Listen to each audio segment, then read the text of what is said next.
Estimadíssimos irmãos e irmãs, muito boa noite. Que bom encontrar cada um de vocês. É sempre um motivo de muita alegria, porque vamos juntos estudar, analisar, refletir a respeito dos conteúdos sublimes contidos nessa maravilhosa obra psicografada por nosso Chico, que veio a lume pelas mãos venerando do nosso Chico, através do benfeitor André Luiz, chamada A Vida no Mundo Espiritual. É uma obra importantíssima. Eu gosto muito de sempre ler o prefácio de toda obra quando vou iniciar. Nessa obra, Emmanuel, que é o guia espiritual, coordenador da vastíssima obra de nosso Chico, ele diz assim: olha, essa obra não tem grandes revelações, não, mas é uma obra que, acima de tudo, traz um roteiro para nossas vidas. É uma obra suma importância no projeto de cada um de nós, porque, afinal de contas, é íncito, inerente a cada ser humano o desejo de ser feliz. E às vezes a gente passa a experiência da reencarnação, entendendo essa como meio que Deus nos concede para atingir os fins, que é a felicidade, a gente passa e perde muitas oportunidades de avançar no nosso projeto evolutivo, porque não sabe seguir esse roteiro. Não obstante os ensinos trazidos pelo Evangelho de Jesus, a gente tem dificuldade de entender as repercussões de nossos atos. Portanto, esse livro, que é a sétima obra da coleção, chamada Entre a Terra e o Céu, ele é altamente esclarecedor, porque exatamente ele mostra que todas as nossas ações, quer sejam ações ou omissões de nossas vidas, eles têm repercussão. Essas repercussões podem ser imediatamente, pode ser vindouramente, futura. E mais, para a gente entender as angústias, as pungentes angústias, dores e sofrimentos que passamos hoje, muitos deles são decorrentes de fatos que são praticados por nós lá outrora, lá atrás, que estão repercutindo hoje, né? E essas repercussões não se dão no plano só físico, não. Como somos seres interdimensionais, nossas ações elas reverberam no plano físico, mas também no plano espiritual. Então, tudo que Deus faz ela é importante. Mostra de forma muito clara de que nós, tudo o que acontece ao nosso redor, ele tem uma explicação. Às vezes a gente encontra alguém na rua que não fala a nossa língua, que não sabemos o nome, mas nutrimos por ela uma profunda simpatia ou uma profunda antipatia. São essas possibilidades que Deus nos concede, talvez de encontros, visando o nosso processo de renovação e transformação, de pacificação. Porque, afinal de contas, somos filhos de Deus, quem nos diz isso é Jesus, no Pai Nosso, que está nos céus. E, ao mesmo tempo, ele nos mostra de forma muito objetiva, né, que Deus nos ama profundamente e toma todas as medidas necessárias para a gente conseguir encontrar felicidade. Inclusive, mais graves erros que venhamos a ter cometido no passado, Deus assiste do mesmo jeito a todos os seus filhos com muito amor, dando todas as possibilidades. Todos nós temos nossos anjos da guarda, nossos amigos espirituais, que envidam todos os esforços. Em nome do Pai, que Deus assiste o homem pelo homem, diz André Luiz, para que possamos trilhar o caminho da autoiluminação, nos aproximarmos de Deus, que esse é o grande objetivo da vida. E a reencarnação é esse processo. Então, é uma obra que auxilia muito a gente entender, colocar os pés no chão e entender, meu Deus, será que eu estou fazendo a coisa certa? Será que eu estou aproveitando bem? Depois desse mais uma matrícula na escola da vida, porque a Terra é um grande educandário de almas, eu vou ter que voltar para casa, não é? Nós somos seres do espaço, né? Nossa casa é lá. Vamos ter que prestar conta, levar nosso boletim. Será que eu voltarei justificado? Ou terei que repetir alguma coisa, reprovado? Então, essa obra ela é maravilhosa para orientar a nossa vida. É uma verdadeira aula prática de evangelho. Tudo que a gente vê no evangelho, vê aqui na prática como se materializa diante de nossas ações. Então, é uma obra extraordinária, né? Vamos estudar hoje os capítulos 31 e 32 desta maravilhosa obra, certo? E mostra o desdobramento, como na verdade acontece, como falamos no começo, de muitos espíritos se entrelaçam em ações conflituosas que estão relacionadas nessa obra e vão mostrar que esses entrelaçamentos e esse desentendimento, etc., não é de agora, já vem de muito longe. Fatos acontecidos lá na Guerra do Paraguai, no começo do século, alguém podia imaginar, perguntar, mas escuta, mas por que que esses encontros de repacificação não se deram antes? Porque os relacionamentos são muito difíceis, gente. Quando Jesus nos explicava, e é mais uma forma de provar a prática do evangelho que essa obra traz, Lembra que Jesus lá nos dizia o seguinte: repactua com o adversário enquanto está a caminho com ele, ou seja, enquanto está na reencarnação com ele. E por quê? A gente vai ver exatamente isso. Se a gente não se repactua, a gente pode, ao desencarnar, dependendo do estágio espiritual de cada um de nós, ir para regiões distintas. Alguns, dependendo do compromisso e dos graves erros cometidos, podem ver regiões graves, região dolorosa, regiões infernais, regiões das trevas, outros para regiões dos umbrais. E esse encontro, para se repacificar, poderá demorar décadas, séculos, dependendo de quando esse espírito venha a ter condição de reencarnar para nos encontrarmos, porque dizia Dona Laura Mandilise lá, o livro Nosso Lar, que as dívidas contraídas aqui são pagas aqui, não se paga um bônus hora, ou seja, o desencontro daqui precisamos reencontrar de novo para aqui serem quitadas. Está tudo dentro da sabedoria de Deus, dentro da lei do progresso, da lei de ação e reação, não é? Então, alguns desses espíritos que falei que estão entrelaçados nessa história, interessantíssimos desses desencontros de famílias, cometeram gravíssimos erros no passado e só agora conseguiram, só agora que eu digo, quando o livro foi editado, na década de 40, conseguiram reencontrar, depois quando estavam em condições de se reencontrar, de reencarnar, para poder reencontrar isso novamente, certo? Então, hoje vamos estudar o capítulo 31 e 32. Estamos lá na frente nessa discussão, só rememorando, que não dá para quem não viu os capítulos passados, é muito importante para entender o capítulo de hoje, precisa compreender a história. Eu faço questão de fazer uma pequena síntese, e nem sempre pequena, porque a história é complicada, né? E eu aconselho quem tiver interesse em estudar e ver todos os capítulos, entra lá no site, no YouTube da Sociedade de Estudos Espíritas de Natal, e lá tem todos, se inscreve, e lá tem um playlist com todos os vídeos de estudo dessa obra e das outras obras anteriores de André Luiz, cento e tantos capítulos, etc., de estudo, certo? Cento e tantos vídeos, melhor dizendo, certo? Então, nessa obra, só relembrando rapidamente, nós vimos um conflito de um grupo de espíritos que vem desde a Guerra do Paraguai. Nós vivemos, na verdade, o espírito de Amaro, que é o dono da casa, Zumira, a dona da casa hoje, um menino chamado Júlio, que era o filho adotivo, entre aspas, filho do casal, do primeiro casamento de Amaro, certo? E a menina Evelina, de 15 anos. Acontece que, na verdade, esse encontro desse grupo não se deu por acaso, aliás, o acaso não existe, certo? As dívidas estão lá no passado e Deus vai criando as condições para essa turma se encontrando, né? Lá no passado, na Guerra do Paraguai, três militares que se viu juntos, como irmãos, na verdade, na verdade, um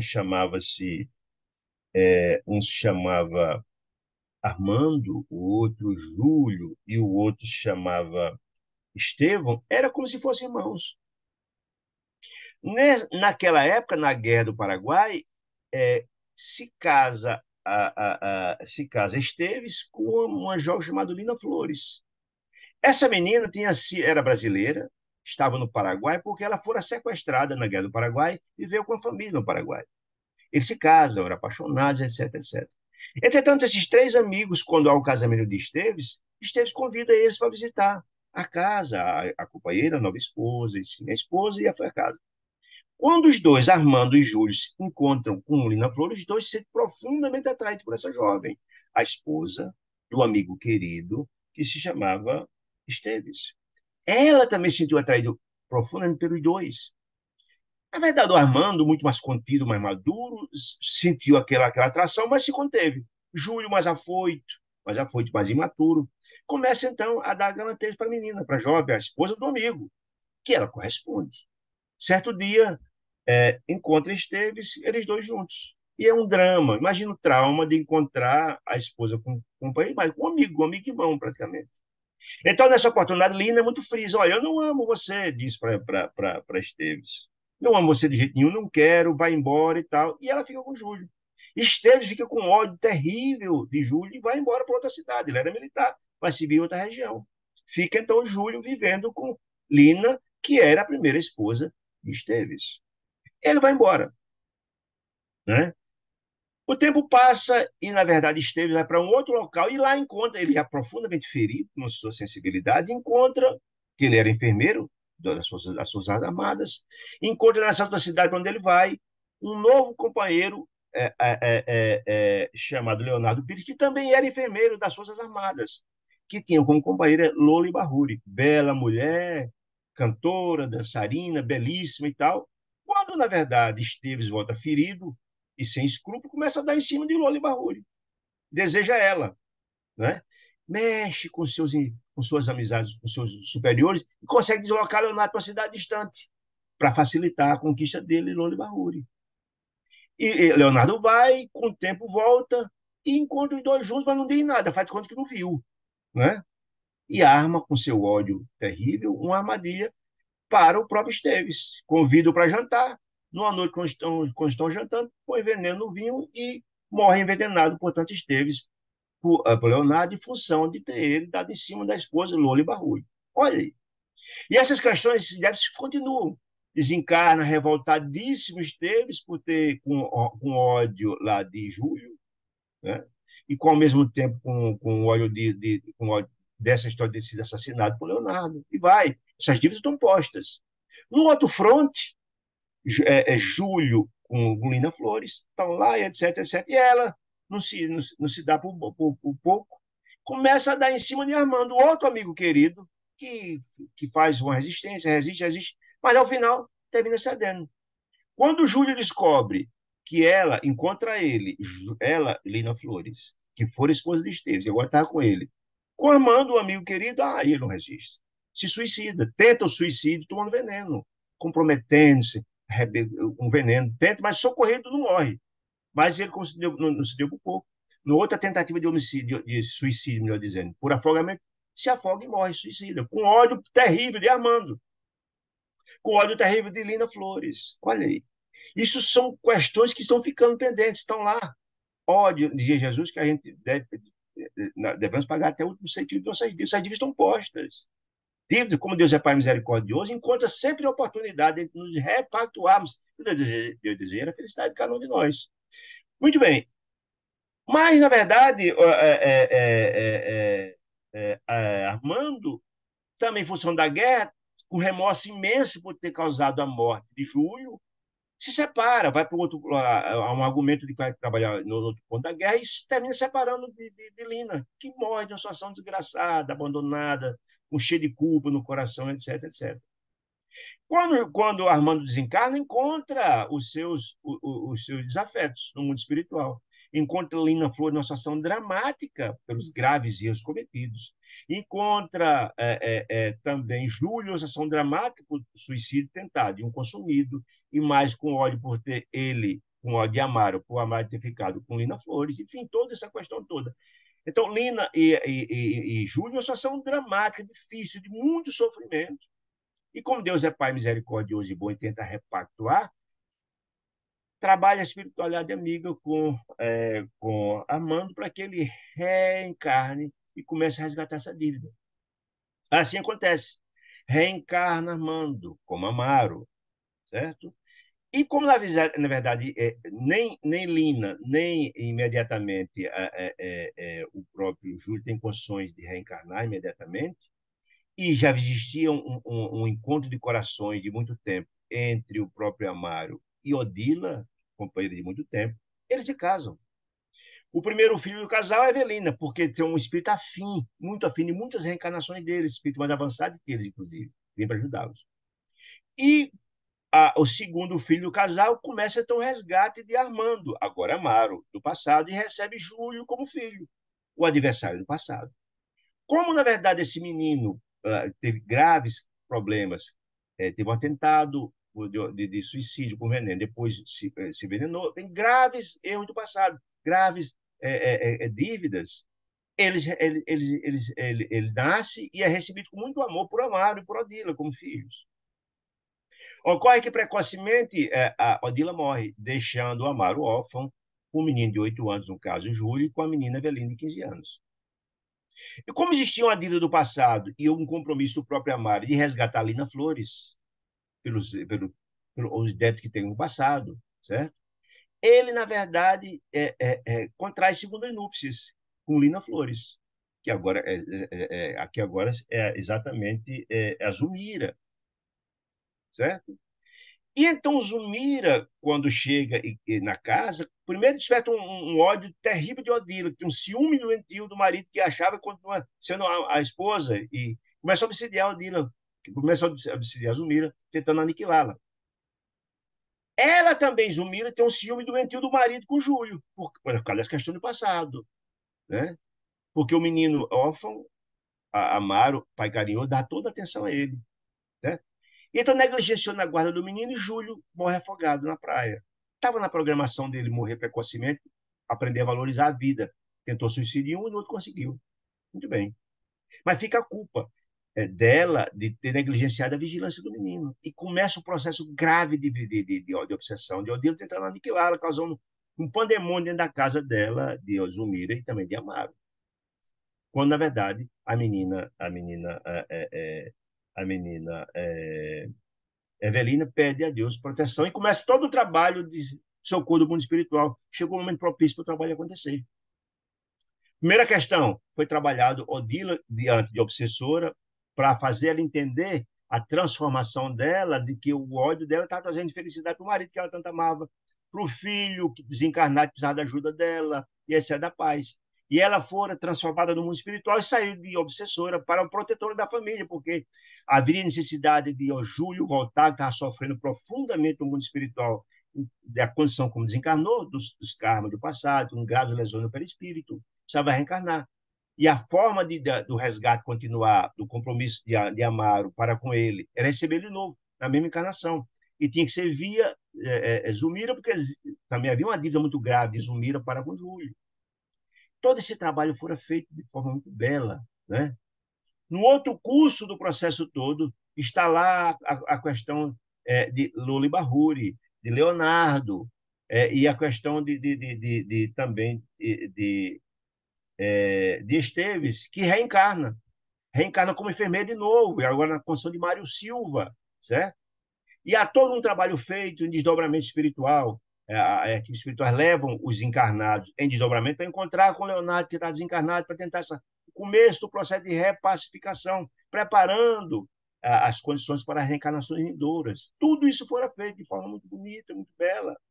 E hoje aqui a gente se encontra na situação do capítulo 31 e 32, onde, na verdade, Amaro é pai de Júlio, pela segunda vez na mesma encarnação, ele com graves problemas de saúde em função dos compromissos, de uma tentativa de suicídio, uma concretização, suicídio concretizado, com Zumira, já repactuado lá, tendo agora Odila na qualidade de protetora. É isso a síntese para a gente entender as implicações daqui para frente. Muito bem.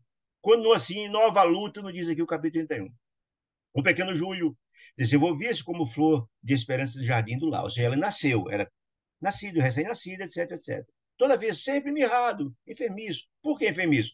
Lembra que, na verdade, as lesões do perispírito ele reverbera no corpo. A doença do corpo nada mais são do que a doença do espírito. Então, como ele tinha a área onde na verdade, foi lesionado o perispírito, a área da garganta, pelo veneno, essas lesões apareceram no corpo dele agora.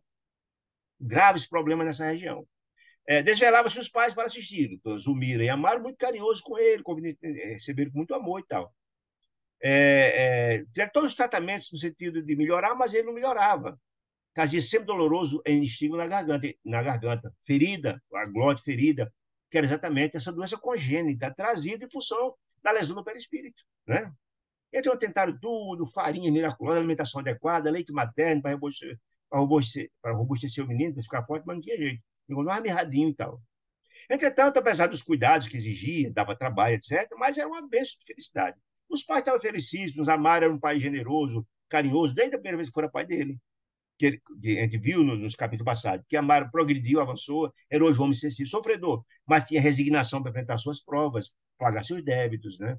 Zumira felicíssima pelo fato de receber de ser mãe, e ao mesmo tempo de estar também com a possibilidade de começar a quitar seu débito, que era grande, né? E então a irmãzinha, então a felicidade era total, porque era o espírito mais elevado da casa, era exatamente a menina Evelina, né? Que sentiu no seu rostinho o vivo entrelaçamento, porque eles tinham afinidades. A menina Evelina, com eles, era um espírito mais elevado. Todos se sentiam felicíssimos com a chegada daquela criança, não obstante o trabalho, a doença, etc, etc. Muitas vezes, diz André Luiz agora, conchegamos no coração a criança, ele e o espírito André Luiz, ao coração, por quê?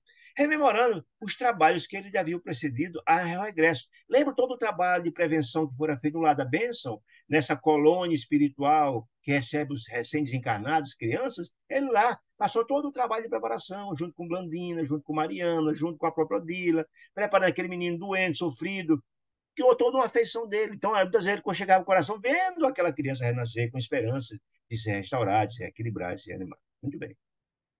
Assinalando a ternura, otimista. Sim, ele também via Odila, que fora a primeira mãe do menino, toda carinhosa, fazendo tudo que era possível para harmonizar a família e para dar assistência ao filho que fora na encarnação passada com ela, né? Transformada em generoso protetor ela fora era obsessora e agora era protetora da família. É, que acompanhava o desabrochado do menino. Todo mundo torcia, lutava muito para que a criança crescesse, né?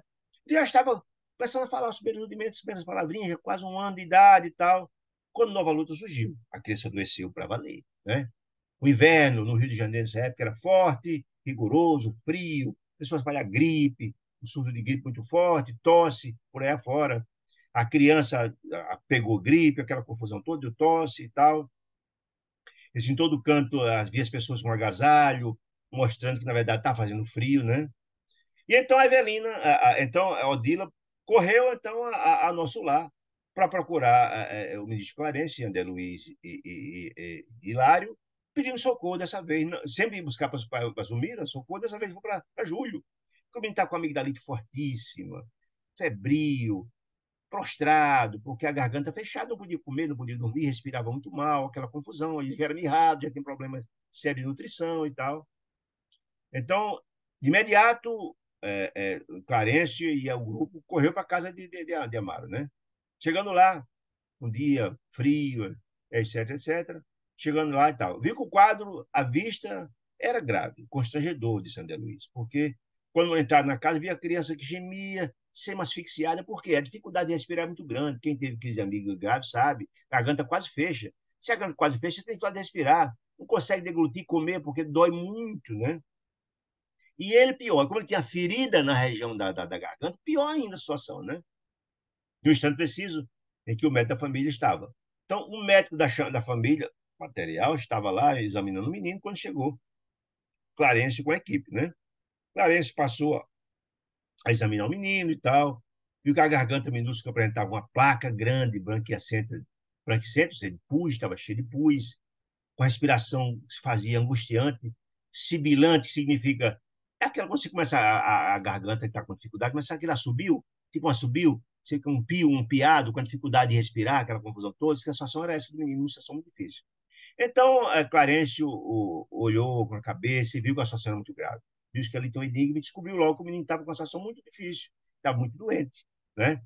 E colocou com a finalidade de intuir o próprio médico, a mão direita, a destra na cabeça do médico, para tentar intuir ele com as providências a tomar, já que o caso era grave. De pronto, Clarence já descobriu isso tudo, né? Lembra que era o Ministério do Auxílio, era um ministro do nosso lar, portanto conhecia, compreendia muito bem, né? Zumira e Evelina, Zumira, a mãe da criança, e Evelina, a irmã, sem perceber a presença aqui espiritual, naturalmente, fitavam o médico preocupado, claro, o menino estava numa situação muito difícil. O médico examinando, todo mundo queria saber o diagnóstico, doutor, e aí, alguma novidade, né? Após um certo silêncio, o médico voltou-se e disse, olha, creio que devemos procurar um colega imediatamente. Ele disse, um pediatra, eu sou clínico geral e tal, sou médico da família, mas a situação parece grave, eu preciso. Isso, a intuição que Clarencio deu, que o médico captou imediatamente, correu atrás de um pediatra. A irmãzinha correu para chamar. Sim, a mãe ficou logo muito angustiada, preocupada, começou a chorar, aquela confusão. Né? O médico pediu para procurar, foi logo procurar logo um pediatra, pediu a Evelina, a Zumiro pediu para procurar o pai, para chamar o pai rapidamente, que estava trabalhando, foi chamar, e daqui a pouco veio, chegou angustiado, preocupado, né? Zumira presumia-se a sós, na hora que a Evelina saiu para chamar o pai. E na hora que o médico saiu para procurar um psiquiatra, ou procurar o pediatra, ela ficou achando que estava sozinha, porque não estava, é que o espiritual estava lá, André Luiz, Clarence. E ela falou baixinho no ouvido da menina, do menino, esse, oh meu Deus, com tanto amor recebi meu filho que me enviaste, não me digas, não me deixes agora, pai, sem ele, por favor, salve-o, né? ela rogando a Deus para salvar a criança e a acusação da grávida. O pranto que corria na face queimava meu coração de André Luiz. André Luiz ficou muito penalizado, porque tinha afeto já com aquele grupo de amigos que vinha tanto tempo já lutando por isso, por ele, né? Nada pude indagar. Ele ficou tão emocionado, a própria André Luiz, que ele ficou tão emocionado que nem perguntou nada a Clarencio, que nem teve condições. Mas Clarencio disse, exclamou: olha, a difteria está perfeitamente caracterizada. A deficiência congenial, ou seja, a doença da congênita da glote, do perispírito, a ferida da glote, favoreceu a implantação do bacilo, da doença, né? Favoreceu, disse ele. Ele já tem uma predisposição, né? É imprescindível socorro urgente, disse Clarencio. Clarencio começou a mobilizar os recursos que tinha à sua mão, né? Assistência, passes, etc. Quando chegou desolado, Amaro, angustiado, que tinha sido chamado pela menina, né? Conversando com a mulher, tentando reanimá-la. O pediatra chegou também, conduzido pelo amigo, pelo outro médico, deu entrada na residência. Vamos começar a examinar o menino, os dois médicos e tal, trocando impressões, conversando a respeito. E então o pediatra disse, após manifestar: olha, eu acho que o menino está com croup. Já claro que difteria e croup é a mesma coisa, viu, gente? É o mesmo nome. O André Luiz disse didaticamente, até falou na frente em garrotilho, que garrotilho, croup e difteria são a mesma doença. Só para entender. Acho até didaticamente para a gente aprender isso, né? Ao sair, o médico disse, ó, dentro de algumas horas, disse, ó, disse o pai, dizendo: olha, eu acho que está de garrotilho. Ou seja, que é croup, é a mesma coisa, difteria. Entretanto, reservava-se um diagnóstico definitivo depois de fazer um exame, né? Só eu vamos levar material, vamos colher, vamos fazer um exame. E se confirmar, eu encaminho para cá um enfermeiro de confiança para aplicar o soro adequado para a CRUP, né? Mantendo vigilância junto ao doentinho. Vai deixar um enfermeiro aqui de confiança que vai aplicar o remédio, etc, etc. Clarence, então, recomendou-nos a quem? André Luiz.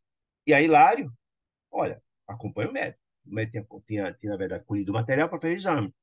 E aí, Clarence, com sua sabedoria, só acompanha ele, na verdade, porque eles precisarem, ó, acompanhar o pediatra, de modo que a prestar colaboração possível ao nosso alcance. Como significa? Como assim? Lembra que, na verdade, todos os profissionais de saúde têm ajuda da equipe espiritual. Todos eles têm. A Andrélia disse lá no passado isso. Todos eles têm. Então, eles foram para colaborar de alguma sorte, o que fosse preciso, de intuição ou algo assim, para ajudar o médico no diagnóstico do menino. Certo? Então, acompanharam até o hospital. Seguiram André Luiz e Hilário, seguiram ele e tal.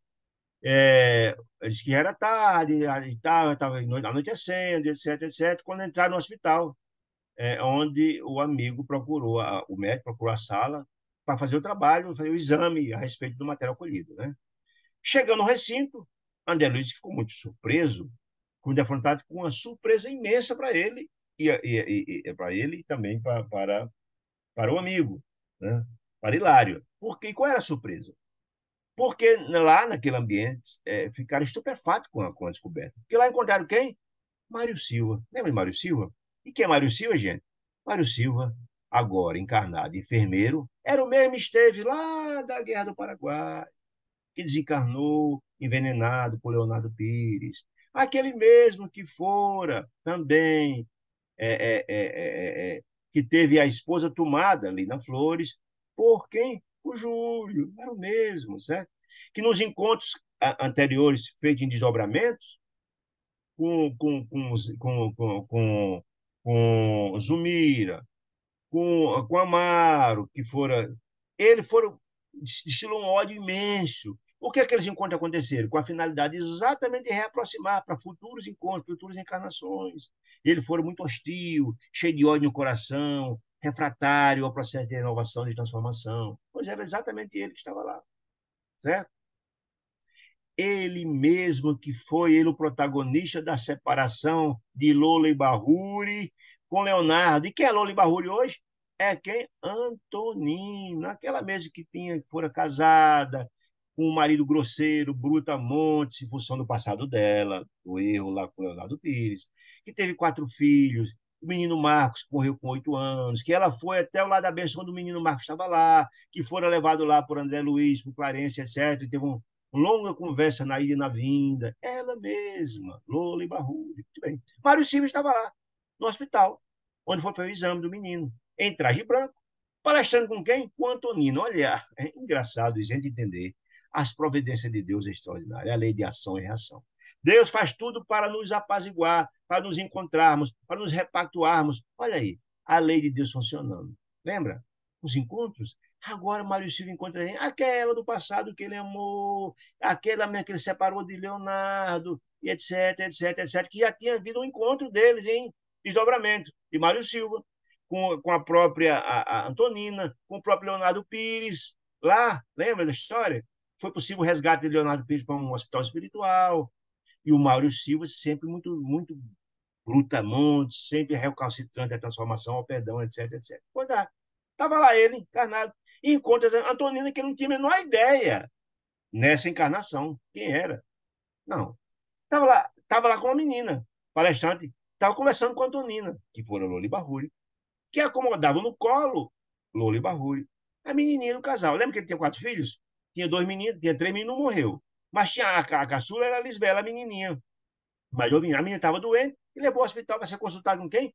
Como psiquiatra. Que psiquiatra? Aquele mesmo que consultou, que foi lá e consultou, consultou Júlio, que estava indo com material para ser examinado. Exatamente, a Tonina estava esperando o médico para ser consultada por ele. A menina estava pálida ofegante. Muito bem. Olha só a providência de Deus. Como Deus assiste o homem pelo homem, como diz André Luiz. Sempre, né? Muito bem.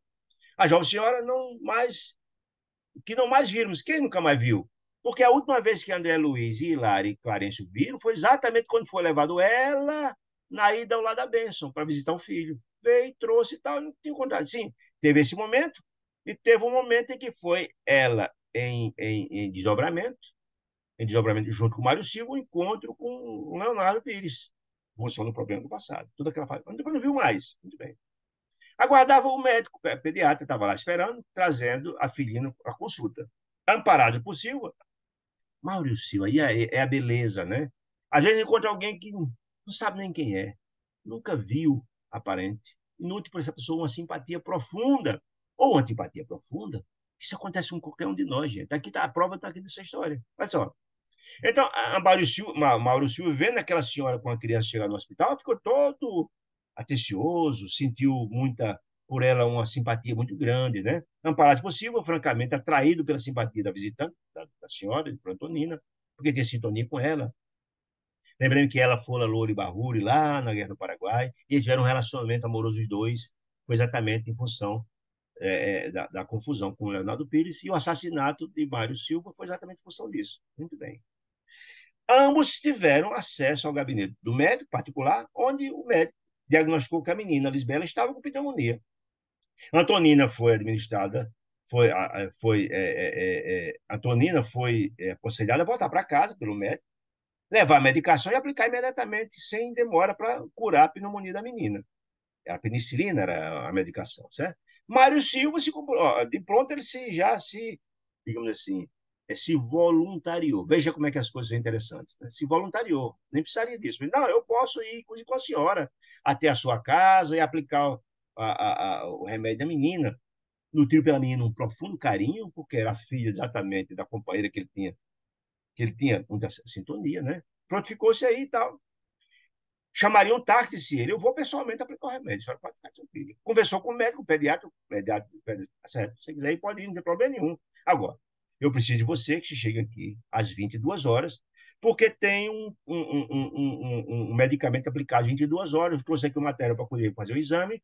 Constatado, você tem que ir urgente a essa casa, num bairro distante, para aplicar esse medicamento. Eu me comprometi com o dono da casa, tem uma criança numa situação muito difícil, com suspeita de clube. Olha aí, quem era?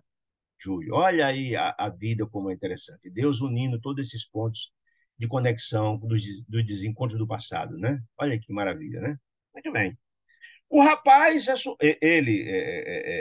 Mário Silva, assumiu o compromisso de regressar, né? Pegaram o táxi e foram os três para a casinha onde morava a Antonina. Lembra que a Antonina era uma pobre mulher, que, na verdade, o marido abandonou com 4 filhos crianças e ela sobrevivia com muito sacrifício para criar os 4 filhos, sozinha, porque o marido foi embora, grosseiro, brutamonte, foi embora e abandonou. O Marco morreu, o menino, e ficou as 3 crianças. Já vi isso lá nos capítulos passados. Muito bem. Ante o inesperado, André Luiz contando, o inesperado de esperar ali, de encontrar ali Mário Silva, E o mais, de que o Mário Silva seria a pessoa escalada para ir até a casa de Amaro, desafeto dele, Zumira, desafeto dele, para tratar de Júlio, desafeto dele. Então, quando eles viram essa situação, ficaram desesperados. Puxa vida, isso vai ser uma confusão. Ele pode utilizar o seu ódio que tem para com Zumira e Amaro para matar o menino, por exemplo. Olha aí. Diante desse desesperado, eles voltaram imediatamente e começaram com a clareza. Ministro, a situação lá é grave. Encontramos lá Mário Silva, que estava conversando com a Antonina, e ele sabia dos laços dele com a Antonina no passado, etc. E ele é a pessoa que, segundo o médico, vem aplicar mais tarde o soro no menino. Olha que situação dramática. Tornando o quadro onde o pequeno Júlio piorava sempre. Fizemos um relato, onde ela explicando para o Clarence. Clarence escutou, ficou muito preocupado, né? Só não podemos perder tempo, disse Clarence. Dirigimos até a casa de Antonina. Vamos toda a casa de Antonina agora. Vamos preparar o terreno. Esse encontro que Deus está nos propiciando, se não for bem trabalhado e preparado, pode ser muito mais um compromisso muito mais grave para Júlio, para Amaro, para a própria Zumira e para o próprio Mário Silva, se ele cometeu homicídio. Olha aí a confusão. Né? Aí disse o ministro, a lei, que lei, gente? A lei de Deus, a lei de ação e reação, a lei do progresso. A lei está reaproximando os nossos amigos uns dos outros. E Mário precisa fortalecer-se para exercer o perdão. Perdão de quem? De Amaro, em Zumira, em Júlio.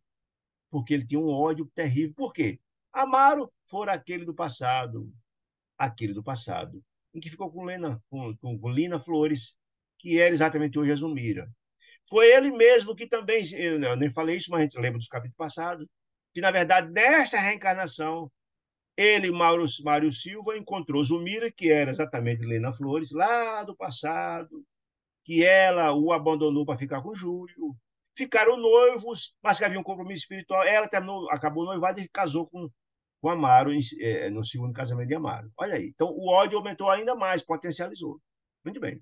Os raios de ódio, disse o ministro, da parte dele, de Mário, pode apressar aqui o serviço inevitável de morte. Veja a expressão que ele fala. Pode apressar aqui o serviço inevitável de morte. Então, ele está dizendo que, na verdade, Júlio vai morrer de novo.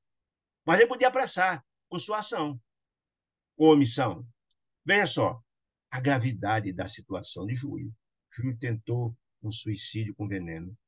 Depois concretizou, tentou de novo. Então, a consequência dessa lesão vai ser o quê? Pela valorizar o que Deus dá aqui a vida, vai morrer apenas por afogamento e vai morrer de novo. De novo, numa situação difícil, em função dos graves casos que cometeu no passado, visando valorizar a vida. Olha que coisa impressionante. Muito bem. Corremos ao domicílio da mulher, de quem é Antonina. Corremos quem? Ministro Clarencio, André Luiz e Hilário, certo? Com efeito, depois de haver iniciado o tratamento provincial da menina, Lisbela, o tratamento com remédio, Silva fixaram na casa, atraído por ela, perguntando em si mesmo: Meu Deus, onde é que eu viro essa mulher? Onde é que eu viro aquele corpo? Eu só conheço essa mulher de algum lugar, não sei de onde, mas eu conheço. Ele se perguntando, né? É aquela história, né? Você não conhece de agora, mas vem lá do passado. Você nunca vê simpatia e antipatia, né? Guardava a nítida impressão de haver conhecido Antonina em algum lugar. E era fato. Conhecia, mas não dessa encarnação, da encarnação passada. Agradavelmente surpreendido, ele, surpreendido e feliz por estar ali com ela, sentia-se ali como se fora em sua própria casa. Por quê? Porque eles estiveram juntos na encarnação, lá na época da Guerra do Paraguai. Conviveram, né? Então sentia como se estivesse junto, na camaradagem do companheirismo. Né? E a simpatia não se patenteava tão somente dele, Mário. A senhora correspondia, porque ela sentia atraída por ele, se relacionaram no passado, tiveram bons momentos, né? E os meninos, por ter profunda sintonia com a mãe, também partilhavam, cercaram ele, receberam ele muito bem, os três meninos, os dois meninos, e Lisbela, a menina estava doente. Intimamente deslumbrado, ele, tomaram se sentir em casa, feliz da vida, por não ter sido tão recebido. Ele declarava-se, e ele me disse, olha, disse a todo mundo que ia subir, olha, disse ele, eu nunca experimentei tanta paz, fazia tempo que eu não experimentava uma paz como que estou aqui acontecendo. Ele disse isso de forma aberta. E isso viu Antonino e viu o menino, dizendo, eu estou feliz aqui, fui tratado com tanto carinho e tal. E Antonino se ficou feliz demais ouvindo isso, né? Ficou feliz e tal. Muito bem. Percebendo que Haroldo, um dos meninos, e Henrique, os dois meninos de Antonina, gostavam de futebol, ele começou a falar sobre futebol, começou a falar e tal, e aí pronto, aí conquistou o menino, né? Falando cada vez mais de futebol, o menino gostava de futebol, aí ele, a conversa foi, soltou, né? Foi boa, né? E a Antonina, vindo aquela história, preparou um café, né? E começou vendo entendimento, e tentando, na conversa, tentando dar o entusiasmo do menino, aqui o quadro também entrando na história do futebol, criou um ambiente de felicidade e alegria com todos eles, naquela conversa construtiva e tal. Somente no decurso da afetuosa palestra, da conversa deles, dizendo eles, viemos a saber que a nossa amiga, quem? Antonina, ficara viúva, porque o marido tinha abandonado ela há muito tempo e tinha ido embora, mas ele faleceu. Na conversa, essa história surgiu lá. Ele, o marido, que abandonou ela com as crianças, ele tinha recebido notícias de uma cidade distante que ele tinha falecido de um desastre. Vitimado pela própria imprudência dele. Ele era um cara mesmo imprudente, difícil, morreu tal. Lemos no olhar de Silva, quando Silva ficou sabendo que ela estava viúva, aí que a esperança aumentou, né? O contentamento com que obtinha semelhante informe. Isso é importante, gente, porque naquela época, na década de 40, não existia divórcio, lembra? Naquela época, mesmo a pessoa separada, etc, etc, para ter outro relacionamento, não podia casar, era uma confusão danada, né?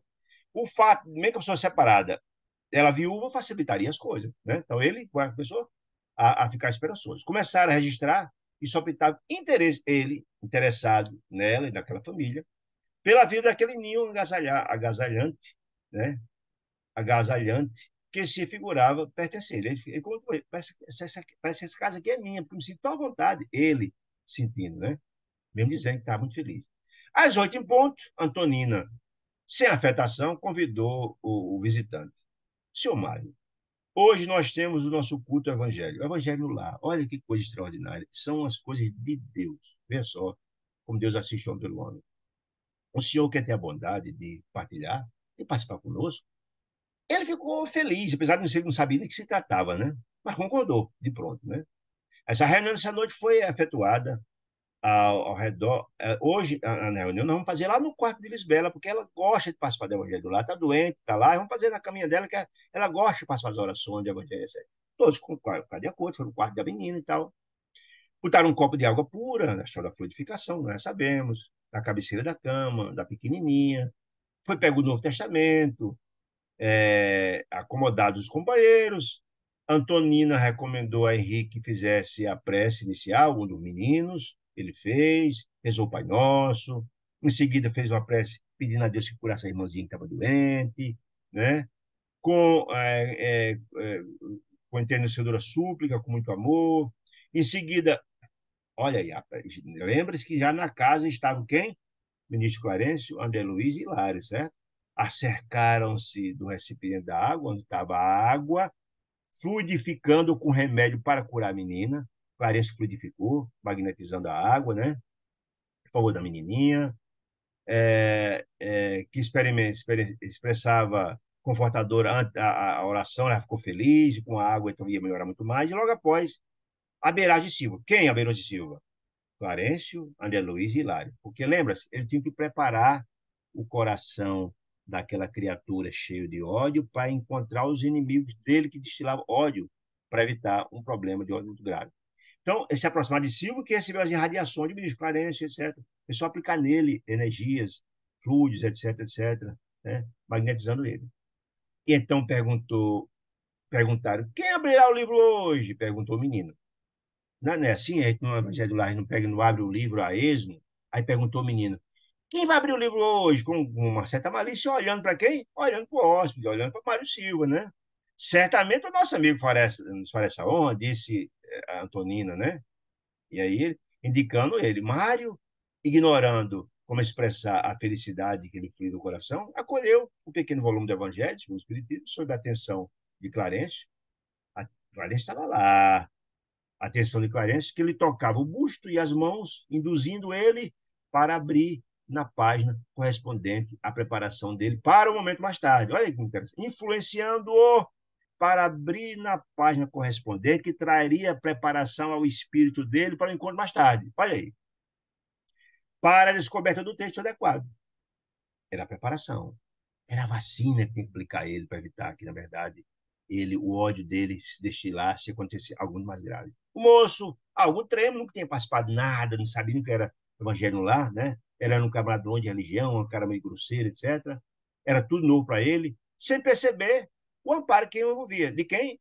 Do ministro Clarencio, né? Abriu em determinada página, passagem, como se agisse a esmo, como se agisse a esmo, na verdade estava sendo induzido pela espiritualidade amiga, passando o livro a Antonina e leu em voz pausada o versículo 25 do capítulo 5, as anotações de Mateus, do apóstolo Mateus. E qual era a mensagem, gente? Reconcilia-te depressa com o teu adversário. Não podia ser mais adequada, né? Por que reconcilia com o adversário, gente? Porque enquanto tem encontro no caminho com ele, nessa reencarnação com ele, para que não aconteça que o adversário te entregue ao juiz e o juiz não te entregue ao oficial para que seja encerrada a prisão. Ou seja, era, na verdade, ali uma concitação ao perdão, à importância do perdão, a fundamentalidade do perdão, porque ele não perdoa, as criaturas que desencarnam com o coração cheio de ódio pelas pessoas, dá alvo aos processos de possessões, de obsessões graves, e nós ficamos ligados uns aos outros. E essa ligação uns aos outros, a gente não desliga, a gente não consegue seguir o nosso voo na busca desse instituto, nós estamos ligados, trocando ódio uns com os outros, encarnado ou desencarnado. Por isso a importância, o conselho de Jesus era fantástico, de você perdoar o quanto antes. Você se desliga, você está livre para seguir aos salvos mais altos. E aquela explicação que dei no começo, está lá no livro que a gente vai estudar daqui a 2 livros, a ação e reação está explicado lá, que se você não se reconcilia, dependendo para onde vai um ou outro, pode demorar décadas, séculos, para voltar a reencarnar junto para que, na verdade, seja repactuado. E quando isso, você fica impedido de alçar voos mais altos. Né? Então, essa mensagem podia ser mais apropriada, concitando o perdão, a importância do perdão urgente, né? Como diz Jesus. Não até 7 vezes, mas até 70 vezes, 7 vezes, como dizia Jesus a Pedro. Muito bem. A dirigente do culto, no caso Antonina, naquela noite, se revelava mais até retraída, pediu então aos meninos que fizesse explicasse o conteúdo daquela passagem, né? E os meninos, então, afirmando que sempre ele queria a paz na escola, e sendo na experiência que tinha, nos choques que tinha com os coleguinhas, mas sempre buscava se apaziguar, que era importante encontrar a paz e tal, buscando desculpar as faltas dos companheiros, o menino dizendo, de forma muito singela, né? Mas bacana, né? Haroldo, então, dos meninos, disse que a professora sempre sorria, contente. Quando ele tinha um desavença com uma, tentava apaziguar, ela achava bacana aquele gesto de grandeza de uma criança, né? Quando ele via da boa vontade. E Henrique, o outro menino, salientou a ver, aprendido no culto lá, no caso do Evangelho lá, que era muito mais agradável o esforço de viver em harmonia com todos do que em confusão, em guerras, em atritos, etc, etc. Ou seja, a explicação vindo da criança toca muito o coração de todo mundo, né? Alguém com a idade até essa compreensão, né? Aparece parecia esmorecer e tal, mas aí Clarencio foi até Antonina, colocou a destra, a mão direita na fronte dela, intuindo-a a um comentário, como que se impelia a um comentário justo da conversa, do comentário do menino de Haroldo, que falou lá na escola, e também falou a história de que o evangelho lá concita o perdão, etc. Haroldo indagou ela, dizendo, meu filho, de olho brilhante. Como devemos interpretar, disse ela, o inimigo em nossa vida? Ela perguntou ao menino, como é que vamos interpretar o inimigo em sua vida? Aí disse o menino, mãezinha, a senhora nos ensinou sempre que conservar um inimigo em nosso caminho é o mesmo que manter uma ferida perigosa no nosso corpo, ou seja, a ferida está lá sangrando, doendo, sofrendo. Quem tem um inimigo é isso, aquela coisa fica aberta, não sara nunca, aquela dor é permanente. Então, me deu uma resposta extraordinária, mostrando que, na verdade, ter inimigo é uma ferida aberta, que fica dolorosa, dolorosa e não cura nunca, né? Enquanto não se houver o apaziguamento, perdão, né? A definição foi bem lembrada, falou a menina, falou a mãe, né? Muito bem lembrada, meu filho. Sem a compreensão fraterna, amorosa, que nos garante o culto da gentileza, sem ter essa compreensão da importância da gentileza e apaziguamento, sem o perdão, que esquece todo o mal, a justiça na Terra seria uma aventura intolerável, seria um palco de guerra, uma confusão eterna, seria um ringue, as pessoas se degladiariam, disse ela, né? Quem não consegue se perdoar, o tempo todo está se atritando uns com os outros, isso seria péssimo, teria uma vida profundamente desarmoniosa, desequilibrada, né? Além disso, disse ela, quando Jesus nos ditou a lição que recordamos, de ser pactual o mais cedo possível com os adversários, que recordamos hoje, se ela indubitavelmente considerava que a razão, olha que informação importante, que a razão nunca vive inteiramente do nosso lado. Eu posso brigar com alguém, não ter a compreensão, às vezes a culpa foi minha. Eu fico batendo, batendo, me achando, por egoísmo meu, achar que sou eu que tenho razão. Os outros não têm. Por isso não quero desculpar nunca. Né? Jesus está dizendo com essa história de perdoar o nosso adversário, não quer saber quem foi agredido ou quem foi agredido. Não, patue, é bom, você se livra do problema. Está dizendo isso. E nem sempre, numa confusão, somos nós que temos razão. O outro pode ter razão também. Olha aí, foi interessante. Né? É o benefício do perdão, né? A importância do perdão. Né? Se fomos ofendidos, é verdade, também ofendemos por nossa vez. Todos nós temos necessidade do perdão, porque quem somos nós? Nós cometemos erros também. Se a gente cometer erro e precisa de perdão, por que não devemos perdoar?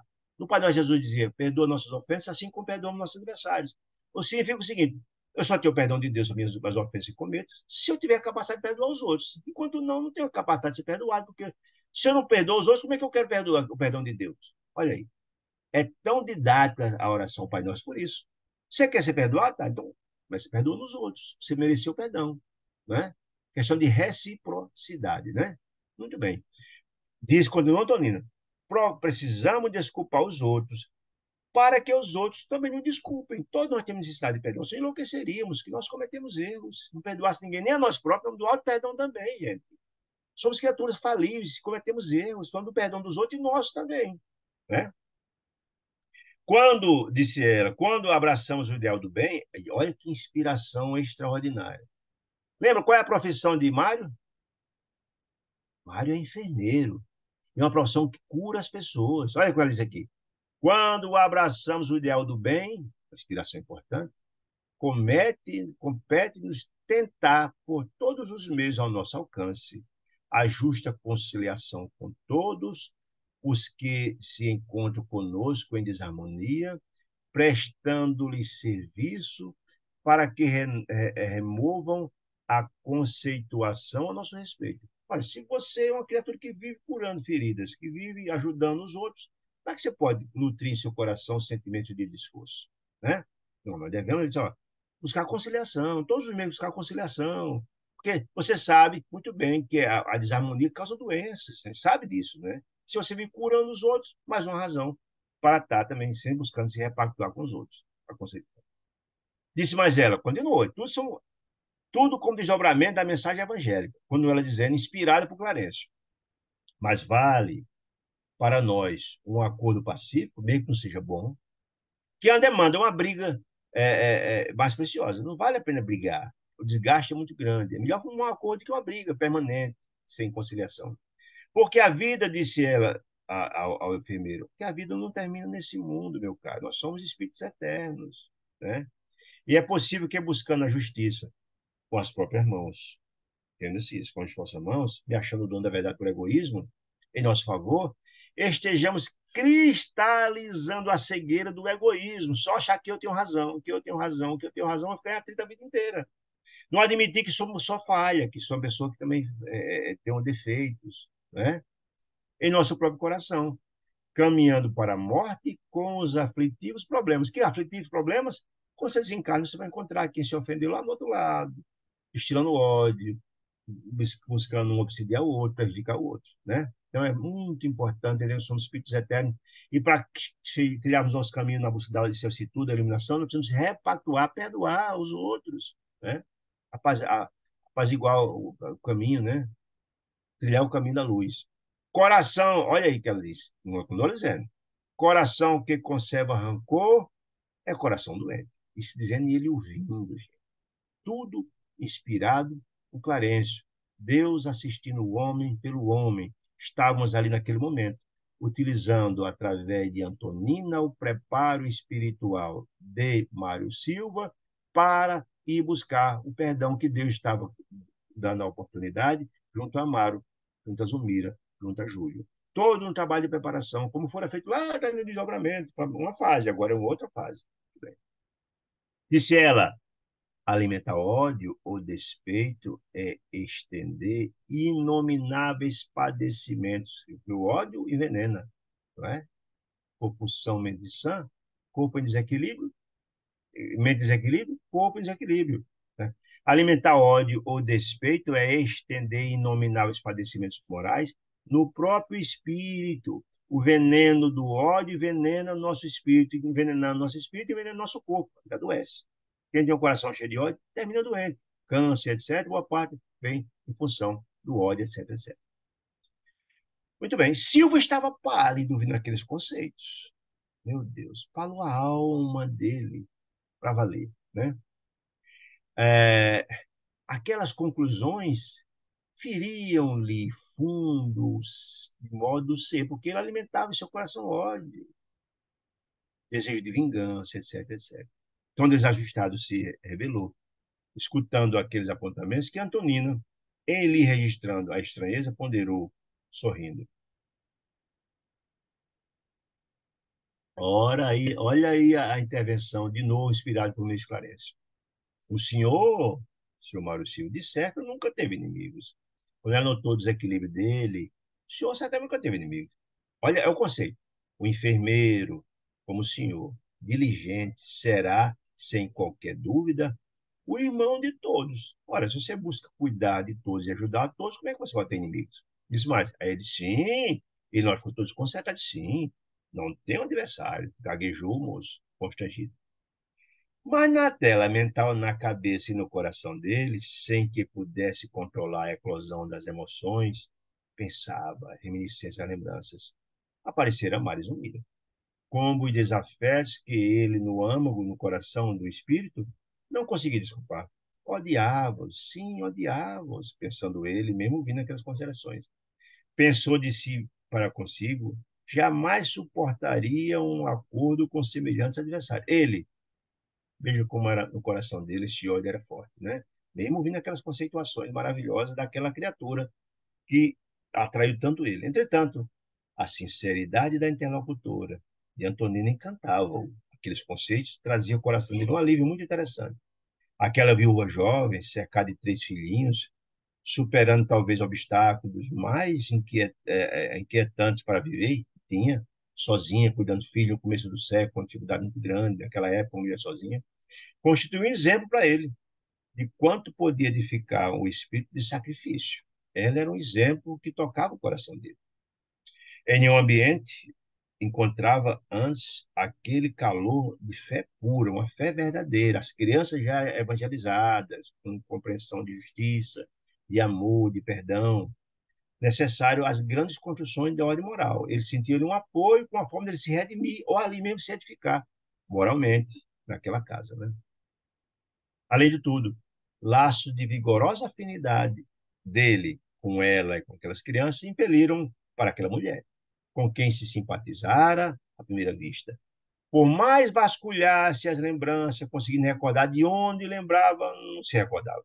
Sentia, porém, que a palavra dela lhe impunha infinito bem-estar, trouxe alívio ao seu coração, cheio de angústia, né? Fitando-a ele com entendimento, perguntou: a senhora julga que devemos procurar conciliação com qualquer espécie de inimigo? Eles digam de inimigo, né? Sim, respondeu ela, sem hesitar. E quando os adversários, aí perguntou de novo, e quando os adversários são de tal modo inconvenientes que a simples aproximação deles nos causa angústia, Antonina compreendeu que alguma coisa dolorosa acontecia na consciência dele, né? Para ouvir aquela exortação. Ocultando-se, e disse, Antonina, entendo que há sofrimentos morais quase intoleráveis, disse ela. Entretanto, a oração, ou seja, a conexão nossa com o Criador, é o remédio eficaz de nossas moléstias íntimas. A prece, a gente pede a Deus, rogando assistência, ela vem.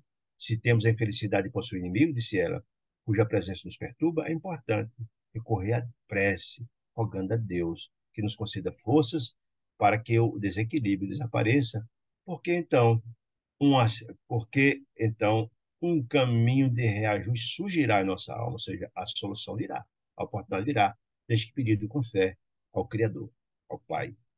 Todos, disse ela, todos necessitamos, disse ela, da alheia tolerância dos outros em determinados aspectos da vida. Os olhos de Mário cintilavam com aquelas respostas. Aí, quando ele insistindo, e quando o ódio não vos avassala, ainda mesmo quando não desejamos, disse ele. Ela disse, não há ódio que resista aos dissolventes da compreensão e da boa vontade. Ou seja, o amor vence o ódio, a luz vence as trevas, né? A resposta é nesse sentido. Não tenha ódio que consiga vencer ao amor, a paz, a fraternidade, o bem, etc, etc. Quem procura conhecer, olha que informação bacana dela, né? Quem procura conhecer a si próprio vai ver que tem defeitos, né? Se eu olhar para dentro de mim mesmo, vou ver que eu sou uma pessoa cheia de defeitos. Claro que eu sou defeito. Então, quem procura conhecer a si mesmo, disse ela, desculpa facilmente. Você vai identificar em você os defeitos. Mas você não pode perdoar o defeito dos outros. Silva empalidecera, porque ela colocou ele em xeque-mate. Se você olhar para dentro de você, você vai encontrar defeitos. Mas você não pode perdoar o defeito dos outros. Antonina percebeu que o tema lhe fustigar o coração do enfermeiro. E, amparada por Clarencio, que ele enlaçava, abraçava ela paternal, rematou. Meu amigo, um homem, porém, da sua tarefa, olha que coisa, que fecho fantástico. Um homem, porém, da sua tarefa, seja enfermeiro, é um missionário do amor fraterno. Olha que coisa linda, porque lembra, ele utilizar da sua profissão para aí tentar curar alguém que era desafeto. Olha o remate dela. Um homem, porém, na sua tarefa de curar, é um missionário do amor fraterno, missionário de Deus. Quem socorre os doentes, penetra a natureza humana e entra na posse da grande compaixão. Ou seja, você tem contato com a dor, vê as angústias e o sofrimento dos outros. Como é que pode ter no coração, como é que você não pode ter compaixão da dificuldade dos outros? Não pode guardar ódio de ninguém. Você tem que colocar a sua profissão que você escolheu, que cura os outros, para assistir os outros. Você conhece a dor alheia, sabe as decorrências das dores, dos complexos, dos sofrimentos e das angústias. Se, na verdade, a gente tem ódio no nosso coração e adoecemos por isso, você vai saber que o caminho estava errado. As mãos que. Olha aí, olha o que ela disse. Olha. As mãos que curam não podem ferir. Essa é fantástica. As mãos que curam, no caso dele, enfermeiro, como é que pode ferir alguém? A sua missão é curar. Pode ferir alguém? Não. Em seguida, o menino primogênito da casa fez a prece de encerramento, mas essa mensagem ficara ecoando no coração dele. Havia um café, compraram um bolo humilde, a conversação conseguia animada. Todo vida ele olhou no relógio e viu que chegou a hora da retirada dele, que tinha a missão que o médico deu de aplicar o remédio no menino doentinho. Deu instruções à Antonina quanto à medicação e pediu respeitoso para voltar de um dia imediato. Eu queria voltar aqui e tal, não somente para visitar a Lisbela, doentinha, mas para estar com vocês. Se tão feliz, se tem em casa, tão bem recebido. Ele e as crianças aqueceram, felizes. Também não tive simpatia por eles, é natural, né? Felizes, afirmando que seria um prazer, seria muito bem-vindo e tal, tal, tal. Consentimento de novo olhar, de brilhar olhar, ele com a esperança, o coração, que ele era um cara duro, depois daquele encontro de amor e etc., com aquela família, né? Com um brilho no olhar, seguiu a noite com quem tiver encontrado uma abençoada esperança, com o encontro do novo destino. Aqui a gente termina esse capítulo, que é a nova luta, que é exatamente a luta para sobreviver do menino Júlio. Muito bem. Começamos, então, o 32, chama-se recapitulação. Mostrar o porquê que, na verdade, Júlio precisou recapitular a experiência dele.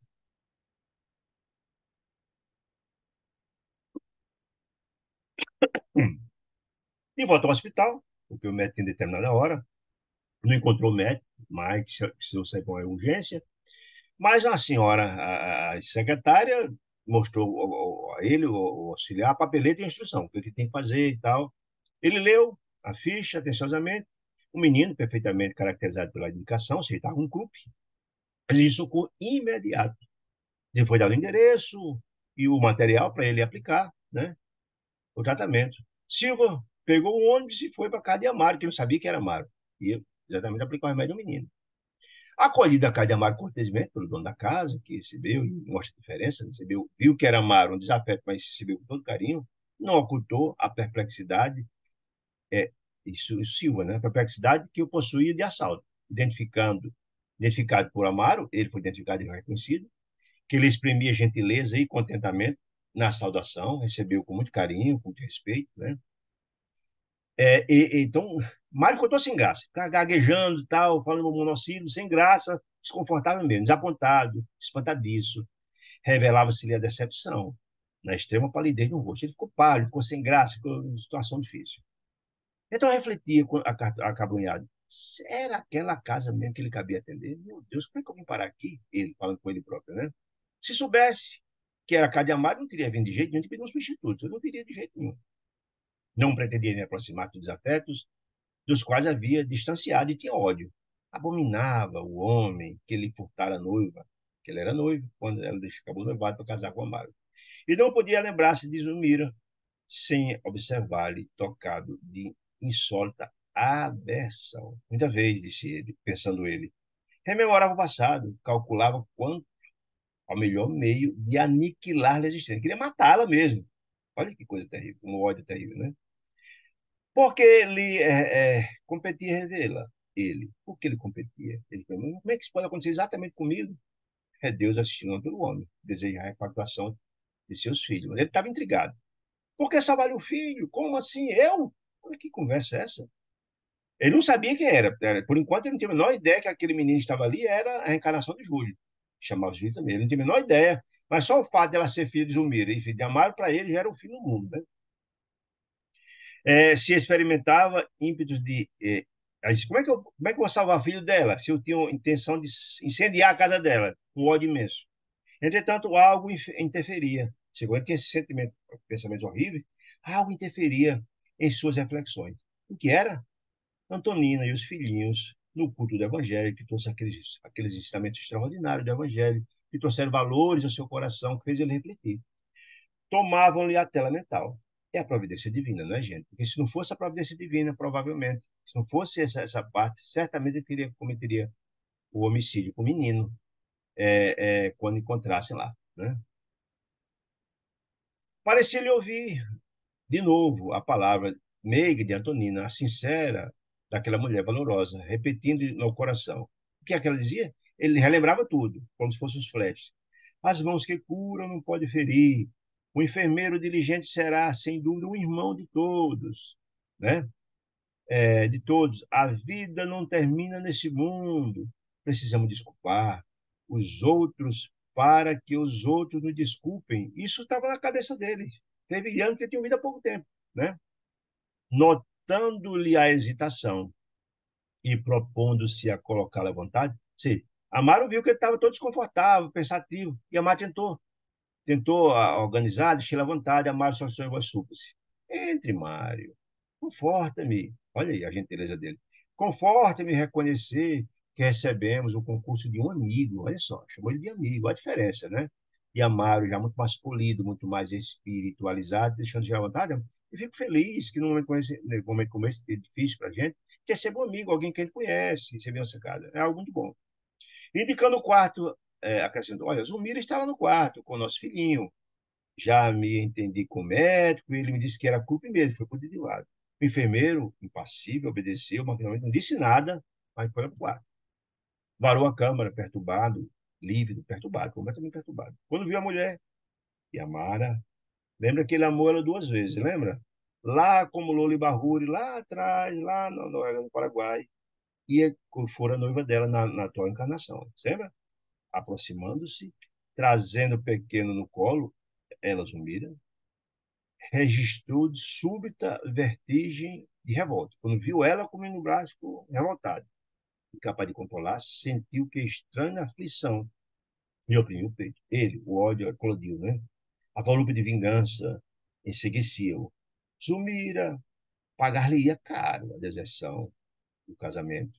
Pensava, de olhos fixos, na maternidade dolorosa. Por que dolorosa? Porque estava uma criança ali prestes a morrer, numa situação difícil. Era o resgate do menino, mas dolorosa. Mesmo assim, não se condoeu, não. Viu ela numa situação dramática, desesperada, com o filho prestes a morrer, e mesmo assim não se condoeu. Que ali se exteriorizava em mortificante padecimento. Aí ele não sensibilizou. Né? Contemplou a criança, que não sabia que era Júlio, que a espinéia agitava e deu curso à incontida animosidade. Ele viu a criança que não sabia que era Júlio, mas sentiu por ela um ódio terrível. Por quê? Porque ele era Júlio, lá atrás, que ficou com Lina Flores. E que era Lina Flores? Era a própria Zumira, né? Ele sentia um ódio, não sabia por quê, tal. Tinha a impressão de odiar aquela criança. De longa data, tinha impressão no coração dele. Ele próprio se surpreendia com esse sentimento. Porque, poxa, como podia detestar assim o inocente com tanta veemência? Aquela versão, já que aquela criança não lhe fez mal, pelo menos ali, naquela encarnação, né? Mas, acreditando justificar-se essa versão, a terrível disposição de espírito com a circunstância de achar-se ali, de ser o menino fruto do casamento de Zumira e Amaro, a ligação, e era insuportável cuidar de um filho de Amaro e Zumira. Não procurou analisar de onde é que vinha essa versão do menino. A ideia de que a Mária e a esposa sofriam, irreparavelmente, que sofreriam se acontecesse a morte do menino, acalentou-lhe o duro propósito de vingança, de matar o menino, de aplicar alguma coisa errada no menino. A felicidade daquela casa dependia dele, estava nas mãos dele naquela hora, de sua atuação. Estava nas mãos dele matar ou salvar o menino, olha aí. E ele vendo aqueles dois, olha, se não for feito o trabalho de preparação antes. E se cooperasse para a morte do menino? Ele começou a pensar no coração dele, auxiliando aquele rebento enfermiço a desaparecer, a terminar de matar. A pergunta criminosa transpassava no pensamento, como se estilete de treva. Contudo, olha aí a providência de Deus. Contudo, a lembrança do culto da oração no lar de Antonina voltou-lhe à cabeça. A vacina, né? Que se chama vacina, preparando ele para evitar o grave.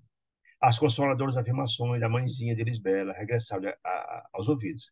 Vale sempre mais que um acordo pacífico. Não devemos nutrir qualquer espécie de aversão. Quem ajuda é ajudado. Ninguém se eleva aos mais altos níveis da vida com endurecimento espiritual, endurecimento.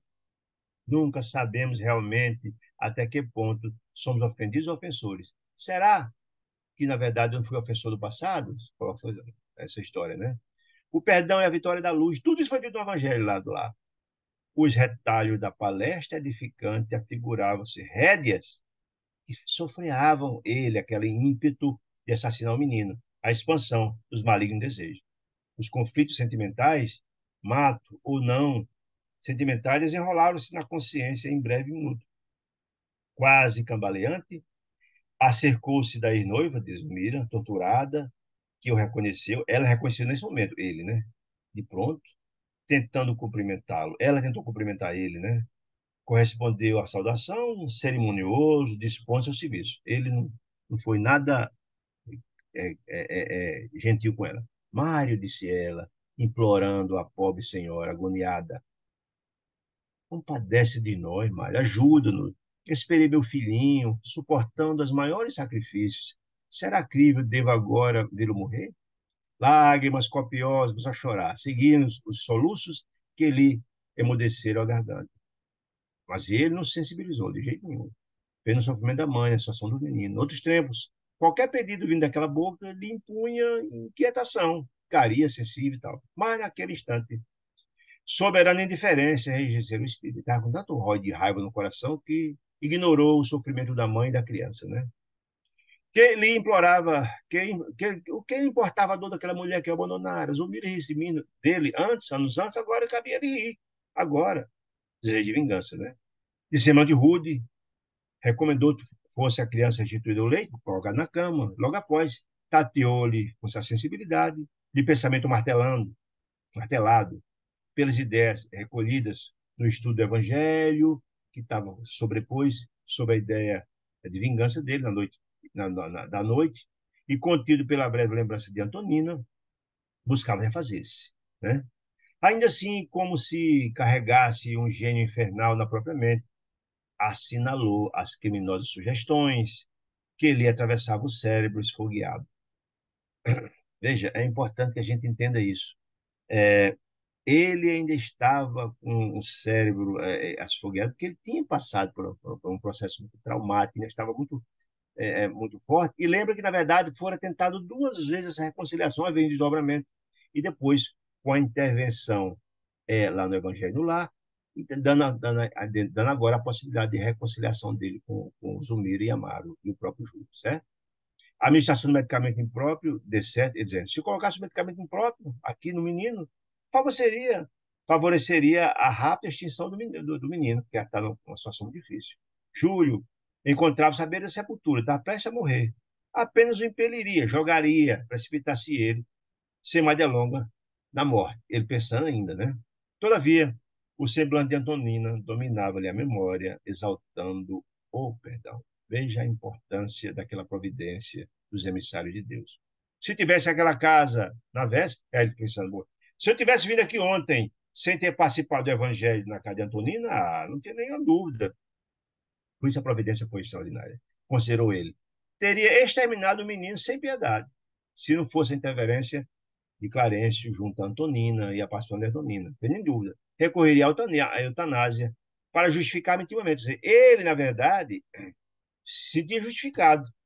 Ou seja, aquela providência de Amar, aquela providência de Clarencio e a providência de Antonina foi fundamental para evitar mais uma dívida dele, porque se ele assassinasse o menino, era mais uma dívida que ele ia cometer.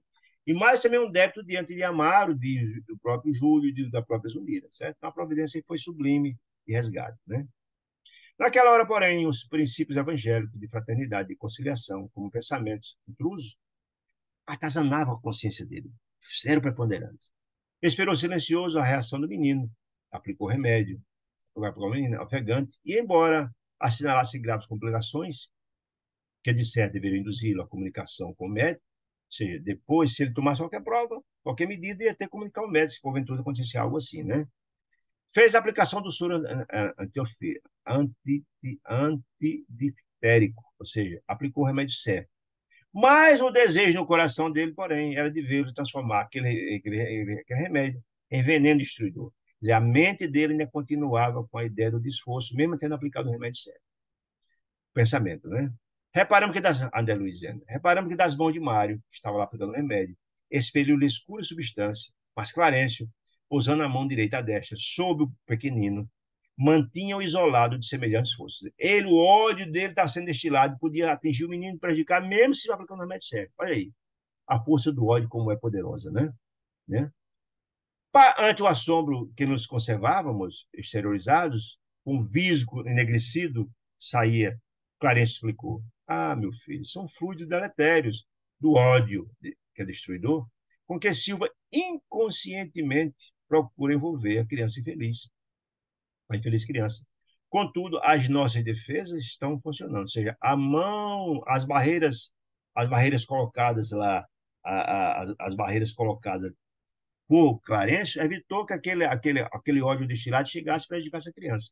Fez uma barreira ali de proteção ao menino, né? Muito bem. Odila, que chamara Blandina e Mariana, que era Blandina? Lá do lado da bênção, lembra? Do lado da bênção, chamaram elas duas naquele momento.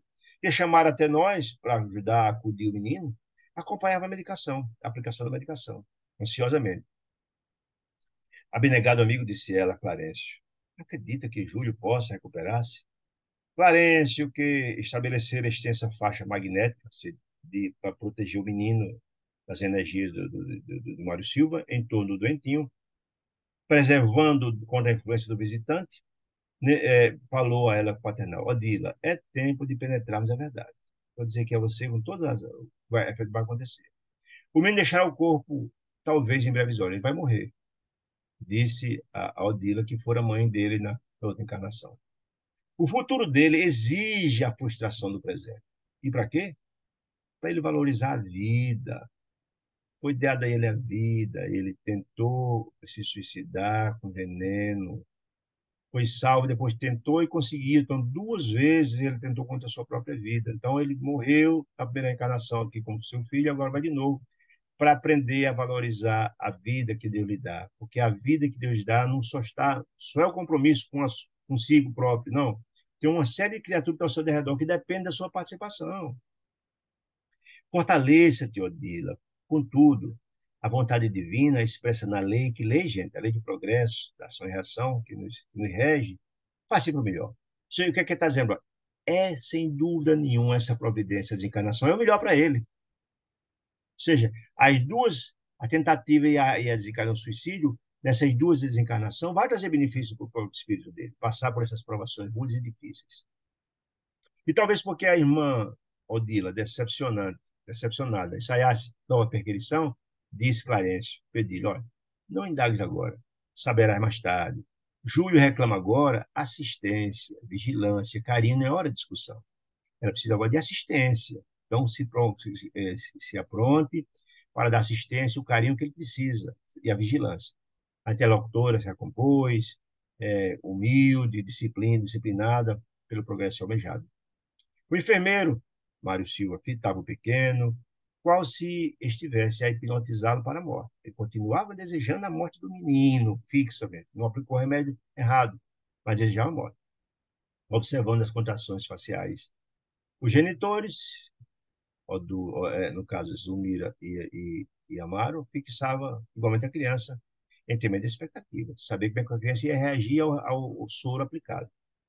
Em dado instante, Júlio estremeceu a criança, empalidecendo. Descontrolava seu coração. Examinando-lhe o pulso, Mário Silva, agora aterrado, porque ele viu que tinha de alguma sorte contribuído com seu ódio para aquela situação, se sentindo culpado, procurou os olhos de Amaro, aflito, porque ele se sentiu culpado, né? E solicitou em voz menos dura: convém a presença imediata do médico para examinar. Eu acho que a situação pode ter complicado. Receio, disse ele, um choque anafilático. Uma espécie de um choque por alergia medicamentosa, né, que a criança pode morrer, né? De consequências fatais, ele dizendo. Ou seja, a gente chama o médico imediatamente. Zumira deixou escapar um grito rouco, sendo socorrido pela carinhosa Evelina, a irmã mais velha, enquanto Amaro se despejava porta fora em busca do médico, do pediatra, certo? Minutos longos se espera, foram vividos naquele quarto estreito, 1 hora para poder localizar o médico, trazer o médico. Se escoou, vagarosa e terrível. Preocupado, o médico chegou, auscultou a criança e logo após convidou o pai, desolado, a entendimento. Mas disse: meu filho, surgiu um colapso irremediável. O choque anafilático efetivamente aconteceu.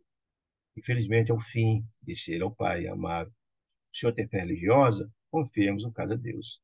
Agora somente a concessão divina. Amaro, consternado, baixou a cabeça e nada respondeu. É um choque muito grande. Gente, enterrar um filho não tem coisa mais dramática. Não tem coisa mais dramática com o pai, né? O pediatra trocou ideias com o enfermeiro, que se fizera pálido, ele não se sentiu culpado, e deu instrução recomendando-lhe despedir-se, ao despedir-se, permanecesse com o menino, porque o menino tinha morrido ainda, ele estava lá ofegante, em coma, né? Por mais algumas horas. Deu um sedativo a Zumira, compeliu o repouso para ela dormir, ou um analgésico, alguma coisa assim. Júlio, em coma, respirava dificilmente. Enquanto isso, a noite avançava. A madrugada adiantava, reparando que a mulher se descansava e a filha descansara, a menina foi dormir e a mulher tomou um remédio, foi dormir. Amaro encaminhou-se para a janela próxima, como quem procurava consolo diante da situação lastimável da morte eminente da criança, né? No cedo da noite, começou a chorar em silêncio na janela. Ao lado da criancinha, agonizante, Mário Silva, o enfermeiro, observar a atitude sofredora do pai e da criança. E humilde, reconhecendo-se tocado no imo da alma. Porque ele, falando consigo próprio, por que lutar contra semelhante inimigo? De onde é que vem esse ódio? Não pode ser só de agora, ele começou a pensar. Amaro assemelhava-se a uma estátua de martírio silencioso. Estava ali, cabisbaixo e vencido, no lar, modesto, em que era um homem de bem, devotado à retidão, era uma pessoa correta, etc. Cometeram erro no passado, cometeram, mas era um homem correto. De certo, já havia amargurado muito. Por quê? Lembremos a situação. O pobre do Amaro, ele tinha guerra de passado, é fato, mas só naquela encarnação ele sofreu 3 mortes na família, lembra? Odila, a primeira esposa, deixando órfão de 2 crianças. Depois, perdeu Júlio, naquela mesma encarnação, filho de Odila, afogado. Imagina o drama. E agora, perderam de novo o mesmo Júlio, que fora filho dele em 2 encarnações. Imaginou o drama de alguém perder a esposa e perder 2 filhos em tenra idade? É um drama que ninguém pode nem aquilatar, ter nem ideia disso. Então, ele estava numa situação dramática, né? Sofrido muito. O rosto sulcado de rugas precoces, que ele detinha o pranto, falava da cruz de experiências difíceis que ele pesava nos ombros. Quantos problemas inquietantes, isso tudo estava pensando em Mário Silva, né? Quantos problemas inquietantes teria defrontado no mundo aquele homem dobrado pelo vigor da sorte? Como pudera ele, Mário Silva, ele, ser tão cruel, né? Como podia ser tão cruel? E lembro que já tinha tido uma tentativa de conciliação lá, em desdobramento, já tinha tentado, e ele continuava na ideia do ódio, etc. Podia ser um cruel ali, tentando, com pensamento, matar até aquela criança. Rememorou as passagens da hora de estudo e prece, lembrando lá do Evangelho de Antonina, que novamente voltou a lembrar naquele momento. Entendendo que o Evangelho estibava as melhores razões. Aí, tudo que o Evangelho falava era verdade, ele estava sentindo ali, naquele momento, sentindo culpado pelo sentimento que traçava seu coração. Mais valia reconciliar-se depressa com o adversário que aterrar um espinho de remorso no próprio peito. E ele notava triste que o remorso, como lâminas acerada, lhe retalhava o coração. Ele se sentindo culpado, porque desejou a morte do menino. A Maria, a esposa, indiscutivelmente, poderia ter manifestado desconfiança ao vê-lo. Quando ele chegasse, Izumira e Amaro podiam, não, você não, oxe, recusado, mas não. Né? Entretanto, acolheram fraternalmente de braços abertos, gentilmente. Se o fato havia ferido no outro tempo, não se achava agora sob o guante terrível para a relação, ou seja, ele estava sofrendo já. O sofrimento já era o suficiente dele, da família. Rendia graças a Deus por não ter, ele agora, Mário Silva, não ter injetado uma substância tóxica para matar o menino, propositadamente, no doentinho, moribundo. Mas não teria, acaso, concorrido, com ódio, com desejo, para abreviar a morte? Ele não se sente culpado pelo sentimento que estava caçando no coração, que era de vingança, queria que o menino morresse mesmo. Experimentava um desejo de abeirar-se de Amaro para confortá-lo. Ele teve o desejo, mas teve vergonha de si próprio de fazer isso, né? Quer dizer, uma mudança significativa da forma dele agir. A mudança estava em curso no coração dele, o arrependimento estava começando a surgir. É um atestado de que a mudança estava acontecendo. Durante quase 2 horas permaneceram ali, ele olhando o quadro e os dois calados. Amaro chorando, perto do menino, e ele lá olhando, pensando nessa história toda, refletindo. E a importância da reflexão para a própria mudança dele. O dia começou a raiar, e quando Amaro abandonou a meditação, aproximou-se do filhinho quase morto. Um gesto comovente de fé, retirou da parede o crucifixo de Jesus, né? E colocou na cabeceira da cama do menino. Em seguida, sentou-se ao leito e acomodou o menino no colo dele, com grande ternura, amparado por um espírito de Odila que estava ali enlaçando ele, consolando, fortalecendo, demorou a olhar sobre a imagem do Cristo crucificado e orou em voz alta. Divino Jesus, compadece-me de nossas fraquezas, Jesus. Tenho meu espírito frágil para lidar com a morte. Lembramos que naquela encarnação, 3 vezes ele lidou com isso, né? Dá-nos força e compreensão. Não é fácil, né? Dizendo ele em prece. Nossos filhos te pertencem, Senhor, mas como dó restituí-lo, dizendo ele em voz alta. Quando a tua vontade nos reclama de volta, o pranto embargava-lhe a voz, mas o pai sofredor demonstrava sua imperiosa necessidade de oração. Prosseguiu.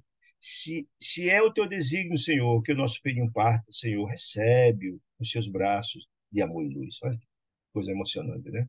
Concede-nos, porém, Senhor, a precisa coragem para suportar, né? Para suportar 2 vezes a morte do filho e do mesmo menino, valorosamente. A nossa cruz da saudade e dor. Dai-nos resignação e esperança de si. Auxilie-nos a entender-te, Jesus, os propósitos de tua vontade, se cumpra hoje e sempre.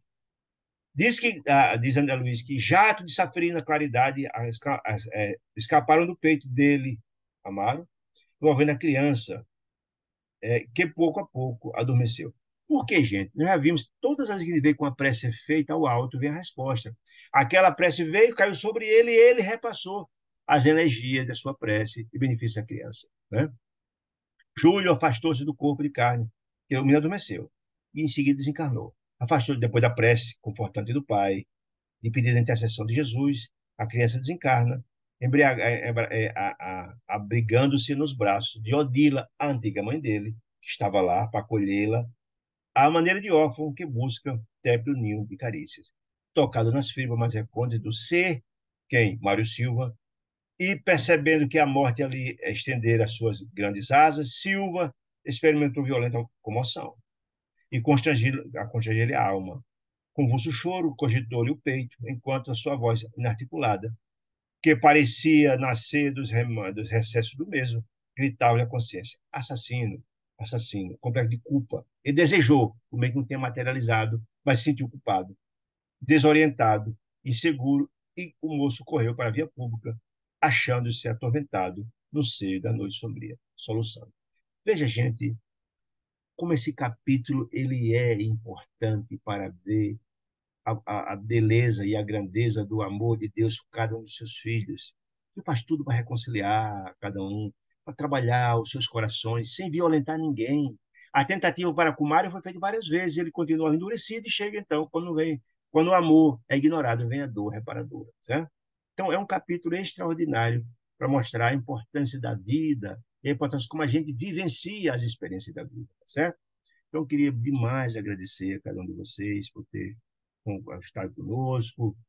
Se tiver alguma dúvida, por gentileza, nos faça. Se não, queria convidar para estarmos juntos de novo na próxima quarta, se Deus permitir. Fique com Deus, uma excelente semana. Muita paz.